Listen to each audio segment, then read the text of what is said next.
Hola naturistas, hay millones de personas que han reportado experiencias cercanas a la muerte, también llamadas ECM, después de sufrir una grave enfermedad o pasar por un grave accidente y estar clínicamente muertas, pero que al ser reanimados han podido relatar todo lo que estaba ocurriendo en el lugar donde se encontraban, en lugares adyacentes, incluso en lugares remotos. Así pues, en el día de hoy hablaremos de ¿por qué las experiencias cercanas a la muerte no son alucinaciones?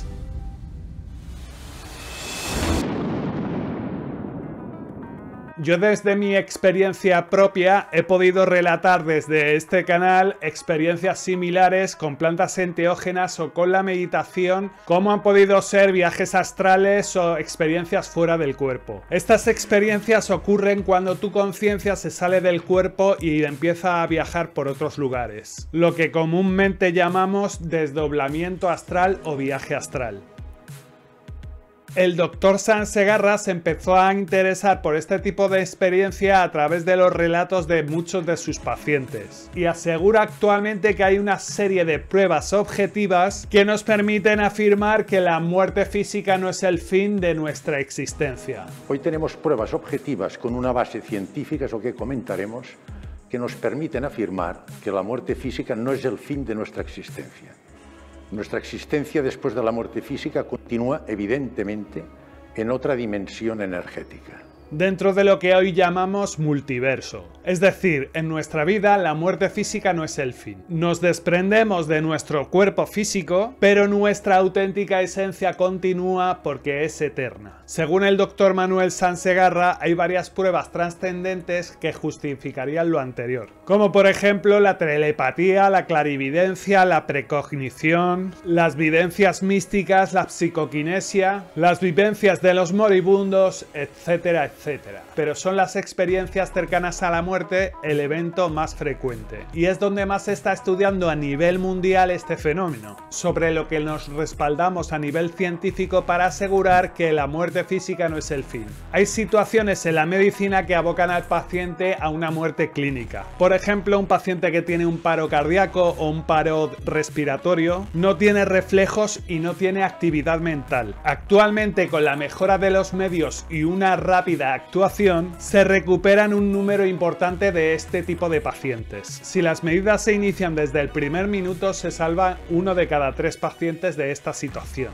Y en el intervalo de estos minutos en los que los pacientes están clínicamente muertos, se suelen dar una serie de relatos y vivencias que constituyen el núcleo de las ECM. Pero, ¿estaríamos hablando de una vivencia real o simplemente de unas alucinaciones? El Dr. Sanz afirma que cualquier fenómeno médico lo abordan con el método científico. Si toda mi actividad anímica depende de mis neuronas que funcionen, si las neuronas se mueren, ¿qué pasará? Que yo paro todo. Es decir, pienso, luego existo. Esta famosa frase. Si no puedo pensar porque yo físicamente estoy muerto, no existo. Es evidente que con el método científico la muerte física supone el fin de nuestra existencia. Con este método llegamos a la conclusión de que es imposible de explicar y por ello se califica de alucinación. El Dr. Sanz, al no encontrar una respuesta en el método científico sobre las ECMs, decidió reunirse con neurólogos, psicólogos y psiquiatras de su hospital para compartir y encontrar respuestas sobre este fenómeno. Entonces yo me pregunté, ¿cómo puede ser que esté enfermo, que esté parado, que no tiene actividad cerebral, ni cardíaca, ni respiratoria, este enfermo me cuente todas estas cosas que me cuentan y que se repiten en los enfermos? Aquí hay algo más que yo no sé. Reconocí mis limitaciones, como es lógico, y entonces me reuní con expertos. Fui a buscar a los especialistas de mi hospital, a los neurólogos, y fui a hablar también con los psiquiatras y psicólogos del servicio. Los dos muy potentes en mi hospital, compañeros del claustro de profesores de la universidad. Y nos reunimos y les dije, me tenéis que ayudar. Entonces yo les comenté, digo, mira, tengo estos casos, estos enfermos que me explican esto. Yo por el método científico no llego a una conclusión. Vosotros sabéis más, decirme. Automáticamente los dos, psiquiatras, psicólogos y neurólogos, estos son alucinaciones. Digo, ¿y por qué se producen? Dice, el cerebro es muy sensible Y la falta de irrigación condiciona una alteración metabólica neuronal que provoca estas anomalías anímicas. Digo, bueno, vamos a compararlo, les dije yo. Digo, a ver, ¿cómo son vuestras alucinaciones? Yo les dije, las experiencias cercanas a la muerte de mis enfermos están lógicamente estructuradas. ¿Cómo son vuestras alucinaciones? Los psiquiatras me dijeron, son absurdas, no tienen ninguna estructura lógica. Digo, esto es distinto. Digo, ¿se repiten unos ítems en las alucinaciones? Me dijeron, no. Son totalmente distintas una alucinación de un enfermo a otro, no tienen nada que ver. ¿Se acuerdan toda la vida? Dicen absoluto. No solo no se acuerdan, sino que les da vergüenza, no quieren saber nada. ¿Condiciona un impacto psicológico que cambia su dinámica vital? Me dijeron, en absoluto. Digo, pues esto yo lo veo distinto. Esto no es lo mismo que una alucinación. Dicen, pero es que es esto. No hay nada más, no podemos explicarlo más. Digo, ¿y cuáles causas son? Dicen, no sabemos la causa, hay muchas hipótesis. Trastornos de los neurotransmisores, aumento del glutamato, descenso del GABA, las encefalinas, es decir, una regresión al sueño REM, otras cosas, o una epilepsia del lóbulo temporal. Muchas hipótesis, pero ninguna demostrada. Y entonces yo les dije, pues ahora os voy a complicar más la vida. ¿Cómo me explicáis que de unas reacciones bioquímicas, que son moléculas, que es partícula, os dé como resultado un pensamiento que no tiene un sustrato material? Dice, no lo sabemos esto. Digo, ¿cómo os explicáis vosotros que un enfermo que tengo un muerto y le estoy haciendo masaje cardíaco, le pincho el corazón, le aplico el desfibrilador, me cuente lo que está pasando en Australia o me cuente lo que está pasando en urgencias en aquel momento con toda clase de detalles? Dicen, no tenemos tampoco explicación. ¿Cómo te explicas que un enfermo en estas condiciones me diga que me toca a mí, pasa a través mío, a través de las paredes? Dice, tampoco tenemos explicaciones. Entonces, el Dr. Sanz concluyó que las ECM eran completamente distintas a las alucinaciones. Por lo tanto, aquí hay algo más que no sabemos. Además, se hizo un estudio con 567 pacientes y pasó esto. Se hizo un estudio, como veis, en 567 pacientes. Se pudieron recoger cerca del 10% esas experiencias y esas actividades electroencefalográficas, y simplemente deciros, fijaros lo que se observó, que es que en muchos de ellos, a pesar de una marcada isquemia cerebral, es decir, deja de haber sangre en el cerebro, sin embargo, teóricamente, la actividad electroencefalográfica era casi normal. Es decir, el paciente es como si estuviese despierto en ese momento y estaba en parada cardiorrespiratoria. Sin embargo, este paciente contó una experiencia cercana a la muerte, sobrevivió y vimos que el electroencefalograma era muy similar al paciente que había fallecido. Claro, la explicación, bueno, simplemente podemos decir que esas experiencias lúcidas de la muerte no son alucinaciones y delirios, no es un periodo alucinatorio de excitación cerebral, como pueden tener algunas personas, ¿no?, que tienen alucinaciones, ven cosas que no existen, y por supuesto no puede considerarse lo que llaman un truco del cerebro, trastornado o moribundo, sino una experiencia humana única que surge al borde de la muerte.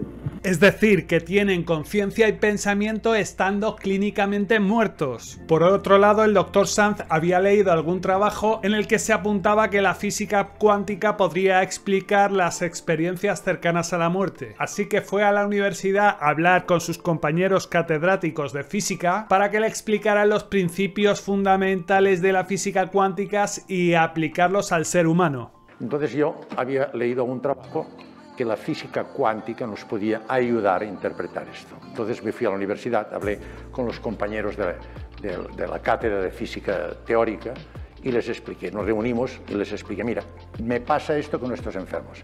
Ellos me dijeron, nosotros no tenemos ni idea de esto, no sabíamos ni que existía. Digo, de acuerdo, pero explicarme los principios fundamentales de la física cuántica, la mecánica cuántica, que yo después lo aplicaré al ser humano. A través de la física cuántica se podría explicar el desdoblamiento astral, cómo la conciencia podría salir a través del cuerpo, viajar por el universo y que la conciencia es infinita. Algo que ya sabían los místicos, los moribundos y los psiconautas desde tiempos inmemoriales. Cuarto principio. Lo describieron Rosen, Einstein, von Bell, todos Primanov y Podolsky, no lo he. Cogieron un grupo de electrones, fíjense bien, y los dejaron en un laboratorio en Londres. Y la mitad la pusieron al otro lado del Támesis. Cambiaron una propiedad cuántica de los electrones del laboratorio el spin, por ejemplo, que es una propiedad, y vieron que en el mismísimo momento que cambiaban el spin en los electrones del laboratorio, se cambiaba exactamente igual los electrones, el spin de los electrones que estaban al otro lado. Y no solo en la distancia del CEMS, lo podían poner si querían en las antípodas. Había una transferencia de información independiente del tiempo y del espacio, inmediata, entre partículas subatómicas relacionadas. El mismo físico teórico se puso a reír y me dijo, dice, oye, esto te explica lo que te cuentan tus enfermos. Digo, ¿cómo que me explican? Dice, sí. Dice, tú me has dicho que tus enfermos te explican, estando su cuerpo muerto allí, que tú lo estás recuperando, te explican todo lo que está pasando en los quirófanos, o te explican lo que pasa en las antípodas. Hay una información que sale, que proporciona información y permite que te dé toda la información con exactitud lo que está ocurriendo a distancia. Digo, ¿y qué tipo de información es esto? Dice, le puedes llamar información, le puedes llamar flujo de energía, le puedes llamar conciencia inteligente, llámale como tú quieras. Es un flujo de energía que contiene o condiciona información y te explica perfectamente el hecho de que estos enfermos te cuenten lo que está ocurriendo a distancia. Algo, esta energía sale. Lo que es y por qué sale no lo sabemos.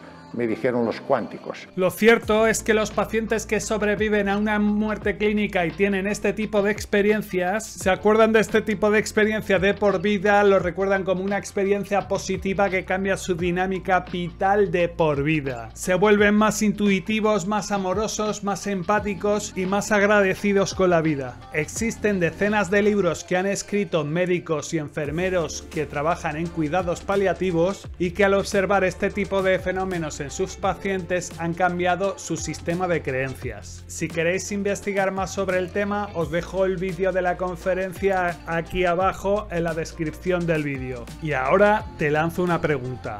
Si la energía ni se crea ni se destruye, ¿no crees que nuestra conciencia es infinita? ¿Crees que podemos viajar a otras realidades a través de nuestra conciencia? ¿Crees que algún día la física cuántica demostrará que hay vida más allá de la muerte? Te leo en comentarios. Y si te nace apoyar este canal, puedes hacerlo dando un donativo al link de PayPal que lo tienes en el perfil de la descripción. Y si te nace, dale a like, suscríbete, comenta, comparte y sea agradecido con la madre naturaleza. Gracias, gracias, gracias. Un saludo.